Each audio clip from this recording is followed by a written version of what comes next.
Bonjour Bernard Pivot, c'est une émission mythique, apostrophe, après ouvrez les guillemets. Ça a été la grande émission littéraire de l'histoire de la télévision française et la voici de retour dans un coffret fabuleux. Vous en avez choisi quelques-unes des perles. 12 sur 724, oui, puisque c'est le directeur des éditions Montparnasse, c'est des éditions sonores. Ils m'ont demandé de faire un choix, donc j'en ai choisi 12, on pourrait en faire un autre, bien entendu, mais il me semble qu'il y a là un ensemble d'émissions qui reflètent tout à fait ce qu'a été Apostrophe. Alors évidemment, Umberto Eco, Henri Troya, Brassens, le général Bijard, tout le monde se retrouvait autour de votre plateau. Oui, il y avait des grands écrivains, il y en avait de moins grands, il y avait des académiciens, il y avait des jeunes qui débutaient, comme Bernard-Henri Lévy, il y avait plein de gens tout à fait différents, il y avait des femmes, des hommes, des populaires et des moins populaires, etc. Oui, et alors ça commençait toujours comme ça, il y avait quelqu'un qui venait s'adresser à tous les Français qui étaient devant leur poste à ce moment-là, et voici ce qu'ils voyaient.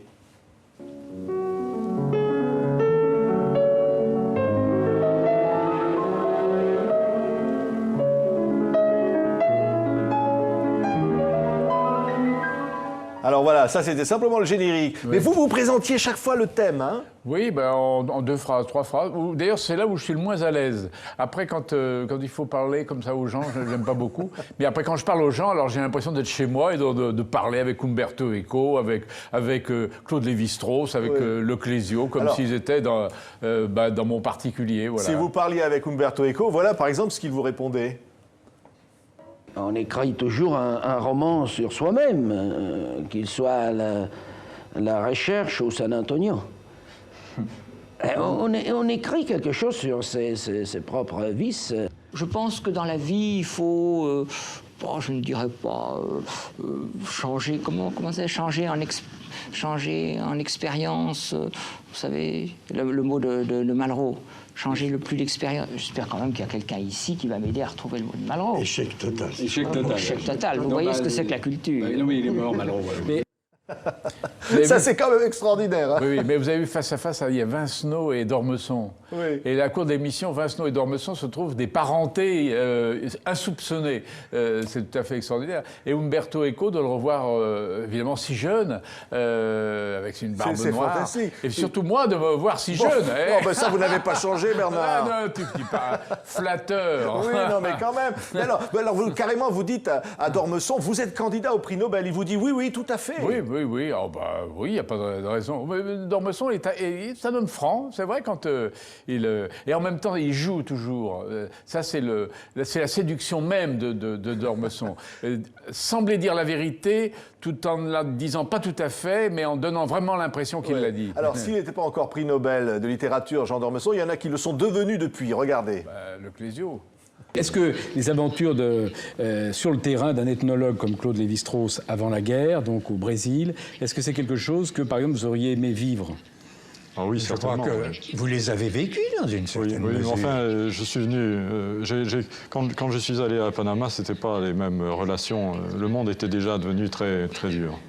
Incroyable, hein, Lévi-Strauss et Le Clésio. Je veux dire que là, c'est un des grands honneurs, pour moi, une de mes grandes fiertés plutôt, d'avoir mis face à face Le Clésio et Lévi-Strauss, parce que c'est quand même deux esprits extraordinaires, deux géants. Vraiment, hein. Et ce que je regrette, c'est que Le Clésio n'ait pas succédé à l'Académie française au fauteuil de Lévi-Strauss, parce qu'on imagine l'éloge que sous la coupole, Le Clésio aurait fait de Lévi-Strauss. Ouais, des moments extraordinaires dans cette émission.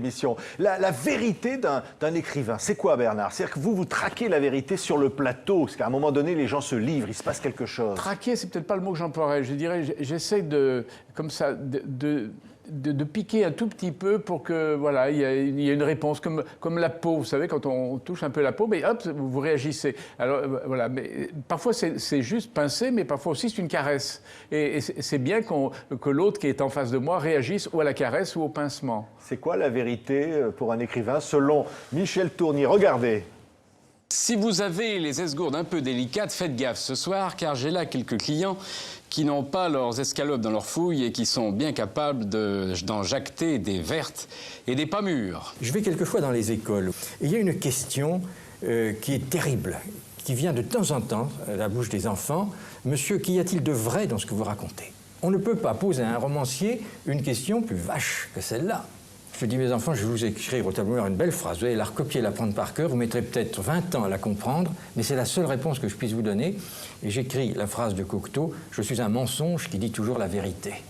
C'est magnifique. Oui, alors Tournier, là je suis très content que vous ayez passé ce passage avec Tournier parce que c'est une manière de le saluer. Il était à l'Académie Goncourt, maintenant il est retiré dans son presbytère et voilà, c'est très agréable de le revoir. Ouais. C'est très agréable pour moi de revoir ces écrivains voilà, que j'ai eu la chance d'approcher presque intimement. Alors ça commence dans ce coffret avec Qu'est-ce que l'esprit militaire? C'est une des premières émissions. Oui. Il y a Brassens, Oui. il y a le général Bijard, il y a Bernard Clavel, il y a le général Buys, il y a le capitaine Sergent. Alors des antimilitaristes et des militaristes. Voilà, c'est une émission où on a beaucoup polémiqué. Et alors on voit d'ailleurs que comme c'est une des premières émissions, on voit que je suis encore assez maladroit. D'abord il y a trop de monde sur le plateau. Mais ça fume sur le plateau. Ça fume, il y a Brassens qui fume la pipe, il y a Bijard fume la pipe oui. aussi. Il y a des volutes partout. Oui, mais voilà, donc là je trouve que je la maîtrise pas bien encore l'émission, mais ça viendra plus tard. Parce que Brassens, il peut pas en placer une, c'est terrible. Non, mais c'est un taiseux, hein, Brassens. C'est pas quelqu'un qui veut s'imposer. Mais ce qui est drôle dans l'émission sur l'esprit militaire, c'est un moment, tous les généraux qui sont en face de Brassens lui disent « On adore vos chansons, qu'est-ce que vos chansons sont formidables ?» Et lui, il leur dit « Arrêtez, vous allez me faire perdre mon public. » Il y a toujours des moments formidables comme ça dans les émissions. Oui, hein. mais c'est ça qui est intéressant. C'est l'inattendu. On ne sait pas ce qui va se passer. C'était du direct, hein, je vous rappelle. Hein, toujours, il n'y a pas de montage. Hein. Ouais. C'est que du direct. Alors, et donc là, l'imprévu. Parfois, c'était pas toujours bon. Hein, oui. Attention. Hein. Donc, on a choisi les meilleurs là. Alors, il y a Raymond DeVos, par exemple, un soir, Oui. parce que la langue verte, vous adorez ça. Oui. Et alors, il s'adresse à vous, il vous dit « Je vais vous appeler Chancel. Oui, Hein oui. Mais bon, parce que je connais fort. Et puis après, il dit autre chose. Regardez. On peut acheter quelque chose avec rien, vous le saviez ça? Bien sûr. En le multipliant.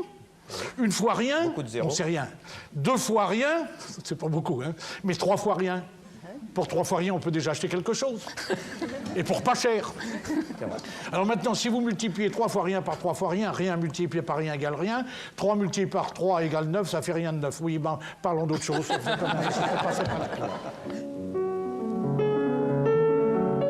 Ça n'a pas vieilli. Oui, non, bah, évidemment, De Vos, comment voulez-vous que De Vos vieillisse? C'est merveilleux. Et cela, c'est de l'imprévu. Hein. Je ne sais pas ce qu'il va dire, j'en sais rien du tout. Donc, je réagis comme les autres. Et je réagis comme les téléspectateurs, surtout. Alors, la langue verte, l'amour de la langue, c'est ça finalement qui marque Apostrophe. Oui, j'aimais bien faire des émissions un peu canailles. Et puis, il y avait des émissions prestigieuses, puis des émissions canailles. En voici une. Oui. Alors, dans tout ça, finalement, Bernard Pivot, ce qui reste, c'est quoi? C'est l'amour des gens. Il y en a beaucoup. Vincenot qui a disparu, un certain nombre qui ne sont plus là aujourd'hui. On se dit finalement, leur œuvre et les personnalités restent à travers ces émissions. Oui, mais c'est l'amour des humains, parce que j'aime beaucoup mes semblables, mais c'est aussi l'amour des écrivains, surtout, et l'admiration des écrivains. On ne peut pas faire une émission comme celle-ci sans admirer. On ne peut pas être égoïste, on ne peut pas être amer ou retors, c'est pas possible. Il faut être généreux quand on fait... Et je pense que dans ces heures-là, je suis un homme généreux. Oui, et l'envie de partager, de donner envie à ceux qui écoutent. Ben oui, partager ce plaisir de lire avec les téléspectateurs. Et le lendemain, les téléspectateurs allaient en masse dans les librairies pour acheter les livres qui avaient été présentés la veille, et puis surtout les lire. Ouais. Le plus grand souvenir qui reste de tout ça. Il y en a beaucoup dans ce coffret-là. Hein. C'est difficile de les dire. Hein. Oui, mais il y a des grands débats aussi sur le communisme, sur les nouveaux intellectuels, les nouveaux philosophes. Ça s'empoigne. Oui. Ce qui est amusant, c'est qu'au début, c'est donc dans les années 75-78, on ne pouvait pas faire un débat intellectuel sans inviter un communiste. C'est pas possible autrement. Et puis 20 ans après, on se dit, mais où ils sont? Il n'y en a plus. C'est extraordinaire. Vous diriez, aujourd'hui, quand on revoit ça, on se dit, ça vit toujours. C'est-à-dire que c'est toujours vivace, l'esprit humain, la facétie, ça reste. D'abord parce que la parole a été sauvegardée, elle est là, elle est dans son jus, si j'ose dire, elle vit, elle dérape parfois, elle s'exalte, et donc vous avez des moments de vérité qui restent des moments de vérité. Oui. Alors il n'y a pas le fameux Bukowski avec ses bouteilles de vin là-dedans, mais ça reste un grand souvenir quand même. Oui. Bien sûr que ça reste un très bon souvenir, mais il fallait pas... la section Bukowski est très bonne, mais après le reste, c'est quand même moins intéressant. Voilà. Il y a Anthony Burgess, Orange Mécanique, il y a des écrivains extraordinaires. Et merci Bernard Pivot d'avoir également aussi écrit cela, parce que vous êtes quand même l'amoureux des mots et du vin. Oui. Pas seulement d'ailleurs, mais de tant de choses, mais un amoureux éternel. Le dictionnaire à mots du vin, publié chez Flammarion, cette fois illustré. Et c'était un grand plaisir de dire que là, la grande émission est revenue. Merci. Et c'est un immense bonheur. Merci. Merci Patrick. Merci Bernard Pivot.